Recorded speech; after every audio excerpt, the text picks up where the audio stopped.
Hello बेटा, कैसे हो आप सभी। अगली वीडियो लेकर के आपके सामने फिर से हाजिर है बेटा। और वैल्यूएशन ऑफ गुडविल में गुडविल को वैल्यूएशन करने के कुल मेथड कितने हैं बताइए जल्दी से। सर 3 मेथड हैं। पहला मेथड एवरेज प्रॉफिट मेथड, दूसरा मेथड है सुपर प्रॉफिट मेथड और तीसरा मेथड है कैपिटलाइजेशन मेथड। सर आपने हमको एवरेज प्रॉफिट मेथड कंप्लीट करा दिया है। अब इस वीडियो में मैं आपको सुपर प्रॉफिट मेथड की बात करने जा रहा हूँ। सर सुपर प्रॉफिट मेथड कितना डिफरेंट है एक्चुअल प्रॉफिट मेथड से। सुपर प्रॉफिट मेथड से हम गुडविल क्यों वैल्यूड कर रहे हैं, क्या एक्चुअल प्रॉफिट मेथड से गुडविल वैल्यूड करते हैं तो क्या वो तरीका ठीक नहीं है। सुपर प्रॉफिट मेथड से गुडविल हम कैसे कैलकुलेट करेंगे, सारी बातें बताएंगे, हर चीज का जवाब मिलेगा, आप बिल्कुल बेफिक्र रहे। लेकिन आपको मेरी बातें ध्यान से समझनी होंगी। देखो सुपर प्रॉफिट मेथड या कैपिटलाइजेशन मेथड समझने के लिए आप ये समझ लो कि 70% काम तो आपका खत्म हो गया। क्योंकि एवरेज प्रॉफिट मेथड में जो आप फ्यूचर मेंटेनेबल प्रॉफिट निकालने सीखते हो ना, वो बड़ी इंपॉर्टेंट चीज है। आपको वो जरूर ध्यान से सीखनी चाहिए। और वो न केवल इस चैप्टर के लिए, वो आपको ऑर्डिनरी यानी कि आने वाले समय में भी काम आएंगी। और वो एक ऑर्डिनरी चीजें हैं, एरर को हम किस तरीके से ठीक करते हैं वो आपसे आने भी चाहिए। खैर मैं आपका ज्यादा समझ ले रहा, सीधा शुरू करता हूँ। सुपर प्रॉफिट सर है क्या। देखो इस मेथड से गुडविल कैलकुलेट करने का पहले तरीका क्या है, फॉर्मूला मैंने लिखा है। गुडविल कैसे वैल्यूड होती है इस मेथड में, super profit multiply number of year purchase. Sir number of year purchase तो लास्ट मेथड में भी थे पिछले वाले में, लेकिन वहां पर एवरेज प्रॉफिट थे, एक्चुअल एवरेज प्रॉफिट। कौन से, एक्चुअल एवरेज, एक्चुअल प्रॉफिट। लेकिन यहां पर सुपर प्रॉफिट है। सर एक्चुअल प्रॉफिट और सुपर प्रॉफिट में क्या अंतर है, बात सुनिए। सुपर प्रॉफिट मैंने लिखा हुआ है हालांकि, और बड़े सिंपल वर्डों में लिखा हुआ है, excess of actual profit over normal profit. मतलब ये कि नॉर्मल प्रॉफिट से जितना प्रॉफिट ज्यादा है वो आपका सुपर प्रॉफिट है। सर नॉर्मल प्रॉफिट से जितना, मैं बताता हूं आपको, घबराओ मत, सुनो। कोई एक्स वाई जेड फर्म है बेटा, कोई एक्स वाई जेड फर्म है, ओके। इस फर्म ने अपनी कैपिटल सपोजेड कितनी लगा रखी है, 10 लाख रुपए इन्होंने अपनी कैपिटल लगा रखी है।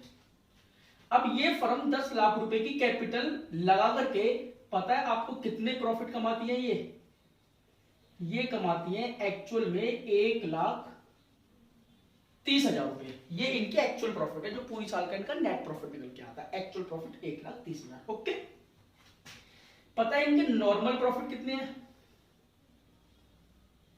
इनके नॉर्मल प्रॉफिट है 10 लाख मल्टीप्लाई विद 10%। इनके नॉर्मल प्रॉफिट है बेटा 1 लाख। सर ये क्या कर दिया आपने, बता रहा हूं, रुको तो सही। अच्छा सुपर प्रॉफिट कितने हो गए, सुपर प्रॉफिट हो गए इनके 1,30,000 minus 1 lakh is equal to 30,000। ये इनके सुपर प्रॉफिट हो गए। सर क्या कर दिया ये आपने, सुनो। पता है नॉर्मल प्रॉफिट क्या होते हैं, ये एक्स वाई जेड जो फर्म है, इनका मान लो इनका जो बिजनेस है वो है कपड़े का, और इनकी जो फर्म है, इनके जैसी ही जो दूसरी फर्म है, इनके जैसी ही जो दूसरी फर्म है सेम इंडस्ट्री की, यानी कि इनकी राइवल फर्म है, कोई एबीसी फर्म है। उस एबीसी फर्म ने भी अपने बिजनेस में 10 लाख रुपए लगा रखे हैं, और उनका जो नॉर्मल प्रॉफिट है वो कितना है, 1 लाख रुपए का।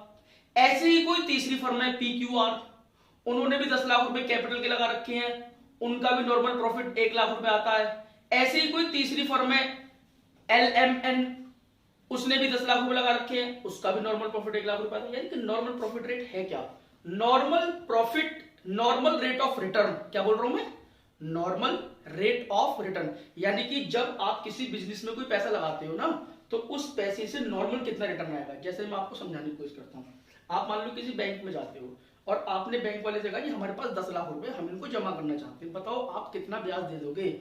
तो साहब हम आपको 8% ब्याज दे देंगे सालाना का। तो ये 8% मेरी नॉर्मल इनकम है, यानी कि नॉर्मली मुझे ऐसे बैंकों से 8% का ब्याज मिलता है। लेकिन मैं कहां पर पैसे लगाना चाहूंगा, जहां से मुझे ज्यादा ब्याज मिल जाए, यानी कुछ एक्स्ट्रा मिल जाए, ओके।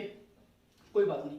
अब मैं आपको एक बताऊंगा बेटा, हर फर्म का अपना एक normal rate of return, her business का अपना एक NRR होता है, normal rate of return. Her business में, जैसे कि आप कह लो सर मोबाइल के बिजनेस में ना 25% की आमदनी है, मान लो कि मोबाइल का अगर बिजनेस कर दो तो 25% की आमदनी इसमें नॉर्मली होती है। अगर तुम 10 लाख रुपए लगा दो तो साल के 2.5 लाख रुपए कमाई लोगे। सर हम दिवाली पर आतिशबाजी लगा देते हैं, पता है अगर हम 1 लाख रुपए की आतिशबाजी लगा दे तो 50,000 रुपए कमा लेते बड़े आराम से, क्योंकि वहां पर जो नॉर्मल रेट ऑफ रिटर्न है वो 50% का है हमारा। तो ऐसे ही हर बिजनेस का अपना एक नॉर्मल रेट ऑफ रिटर्न होता है। सर अगर रक्षाबंधन पर राखी बेचने का बिजनेस कर लेना तो उसमें तिगने पैसे हो जाते हैं जी, इसका मतलब 100 रुपए के 300 रुपए आते हैं, इसका मतलब उनका जो प्रॉफिट मार्जिन है वो कितने परसेंट है, 300% है, यानी कि 3। तो वो नॉर्मल रेट ऑफ रिटर्न होता है हर बिजनेस का अपना एक। अब मैं ये कह के चल रहा हूं आपसे कि जो XYZ फर्म है ना, इन्होंने जिस बिजनेस में पैसा लगा रखा है उस बिजनेस से नॉर्मल आपको 10% की कमाई होनी चाहिए, क्योंकि बाकियों को भी इतनी होती है। इसका मतलब ये हो गया कि अगर 10 लाख रुपए से नॉर्मल, अगर 10 लाख रुपए की कैपिटल पर, कोई भी आदमी बिजनेस में कैपिटल लगाता है प्रॉफिट कमाने के लिए, तो कैपिटल 10 लाख रुपए पर अगर आपको 10% के ब्याज से 1 लाख रुपए मिलते हैं, ये 10 लाख रुपए क्या है बेटा, आपकी कैपिटल जो आपने बिजनेस में इन्वेस्ट कर रखी है। ये 10% क्या है, आपका नॉर्मल रेट ऑफ रिटर्न, यानी कि जितना आपको रिटर्न मार्केट से मिलना चाहिए। ये एक कमाई का रेट है बेटा कि हमें इतनी कमाई तो कम से कम होनी चाहिए। 1 लाख रुपए आपके नॉर्मल प्रॉफिट है, यानी कि 10 लाख रुपए लगा के अगर 1 लाख रुपए भी ना कमाए तो बेकार है भैया, कम से कम 1 लाख रुपए का प्रॉफिट तो हमें होना ही होना चाहिए। लेकिन पता है XYZ फर्म को एक्चुअल में कितनी कमाई हो रही है, 1,30,000 रुपए की। अगर XYZ को 1,30,000 रुपए के एक्चुअल प्रॉफिट आ रहे हैं, जबकि नॉर्मल कितने आने चाहिए, 1 लाख रुपए, तो इसका मतलब इनका जो सुपर प्रॉफिट है वो 30,000 रुपए का है। इसी को हम बोल रहे हैं excess of actual profit. Excess माने ज्यादा, over normal profit. Normal profit से जितना ज्यादा है एक्चुअल प्रॉफिट, वो क्या है हमारे पास, सुपर प्रॉफिट, यानी कि actual profit more than normal profit. अगर एक्चुअल प्रॉफिट नॉर्मल प्रॉफिट से ज्यादा है तो क्या है, सुपर प्रॉफिट, मतलब actual profit minus normal profit, यानी कि 1,30,000 minus 1 lakh is equal to 30,000। तो सुपर प्रॉफिट हमारा ऐसे कैलकुलेट हो जाता है। ओके, अब सर एक्चुअल प्रॉफिट क्या होता है? Actual profit means we already discuss in previous method. बेटा अभी तो करा था आपने पिछला वाला मेथड, एवरेज प्रॉफिट मेथड में एक्चुअल प्रॉफिट ही तो आपने कैलकुलेट करने सीखे थे। हाँ सर बिल्कुल, उसमें हमने एक्चुअल प्रॉफिट कैलकुलेट करने सीख रखे हैं। नॉर्मल प्रॉफिट क्या होता है अभी तो बताया बेटा मैंने आपको। आप अगर मान लो किसी बिजनेस में 20 लाख रुपए लगाते हो और उस बिजनेस से नॉर्मली 20% की कमाई आपको होनी ही चाहिए, इससे कम नहीं होनी चाहिए। इससे ज्यादा हो जाए तो आपकी मेहनत है, इससे ज्यादा हो जाए तो बड़ी अच्छी बात है। तो अगर 20% की नॉर्मल कमाई है आपको 20 लाख रुपए लगा के, तो इसका मतलब ये हो गया कि आपको 4 लाख रुपए का नॉर्मल प्रॉफिट होना ही चाहिए।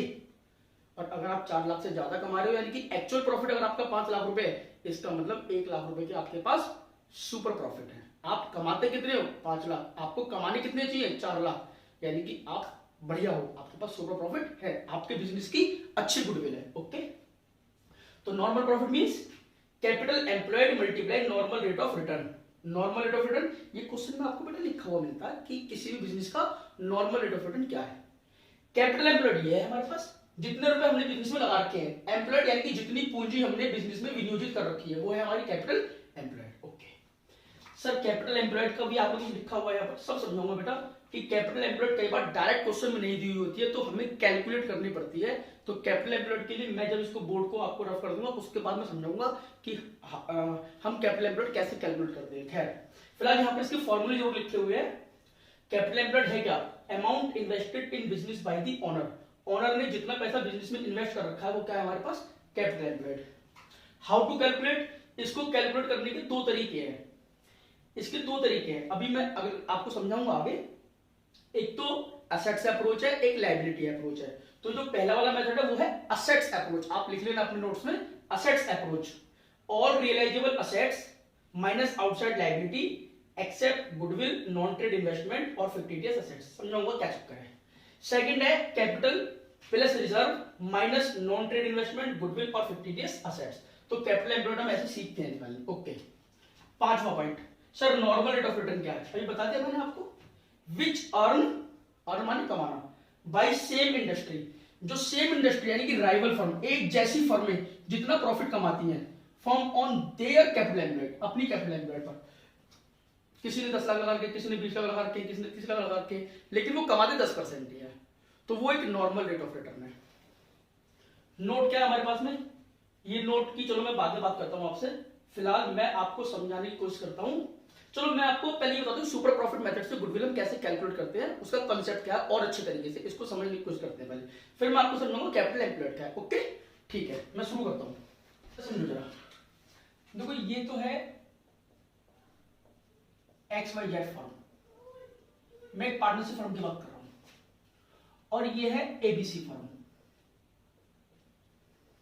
दो फर्म है हमारे सामने, इन दोनों ने बिजनेस में जो कैपिटल एम्प्लॉयड यानी कि बिजनेस में जो पूंजी लगा रखी है 10 लाख रुपए XYZ ने लगा रखे हैं, 10 लाख रुपए ABC फर्म ने लगा रखे हैं। ठीक, इनके बिजनेस का जो नॉर्मल रेट ऑफ रिटर्न है वो है आपका 10% पर एनम, यानी कि इस तरह की जो संस्थाएं हैं वो नॉर्मली 10% सालाना कमा लेती हैं। तो आप मुझे बताओगे कि इनका नॉर्मल प्रॉफिट कितना हो गया। नॉर्मल प्रॉफिट, इनका नॉर्मल प्रॉफिट हो गया बेटा यहां पर 1 लाख रुपए और यहां पर भी 1 लाख रुपए। लेकिन आपको मैं ये बताऊं इनके जो एक्चुअल प्रॉफिट है,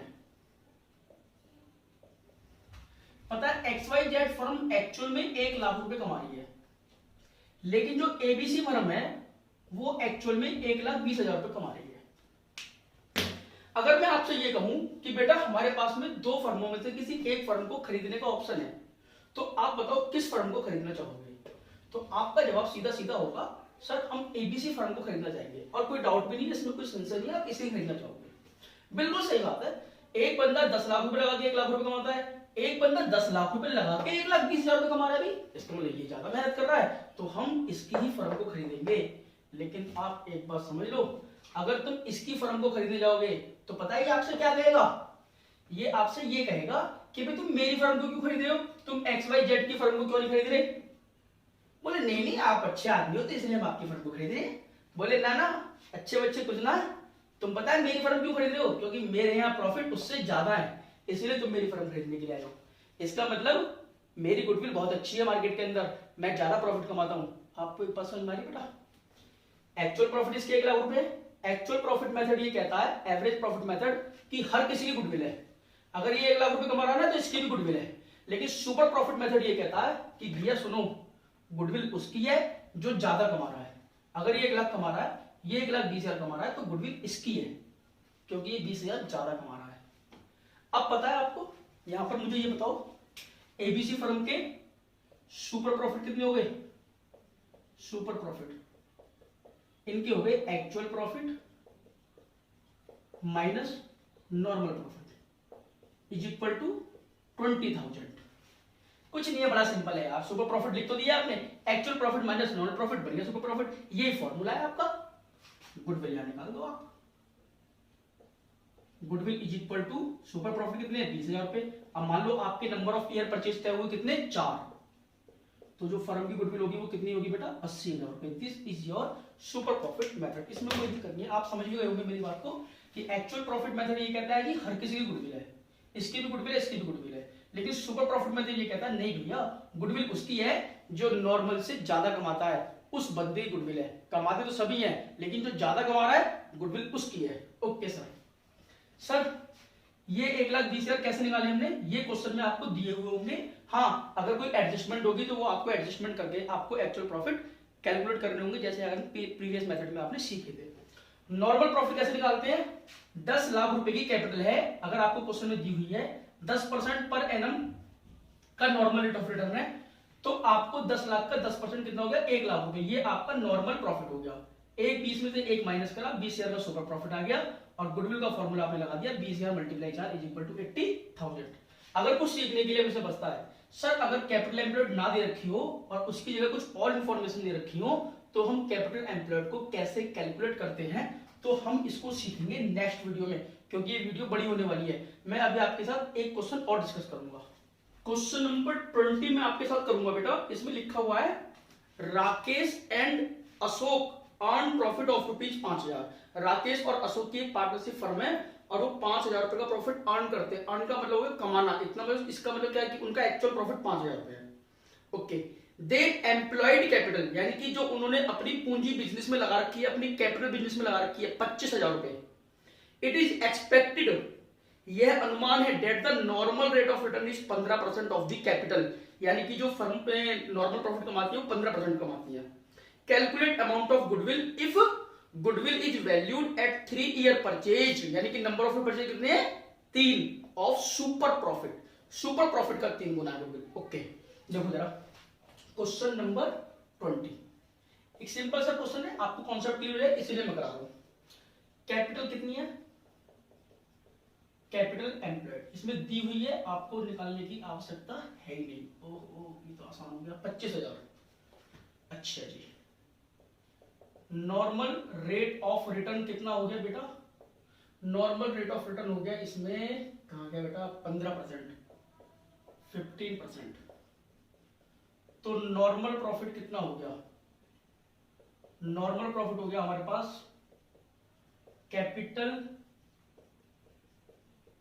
एम्प्लॉयड मल्टीप्लाई विद एनआरआर, यानी कि 25,000 मल्टीप्लाई विद 15%, तो ये हो गया 2500 और 1250, आई थिंक 3750, 3750। ओके, अब एक्चुअल प्रॉफिट आपको क्वेश्चन में दिए हुए हैं, एक्चुअल प्रॉफिट कितने बेटा 5,000।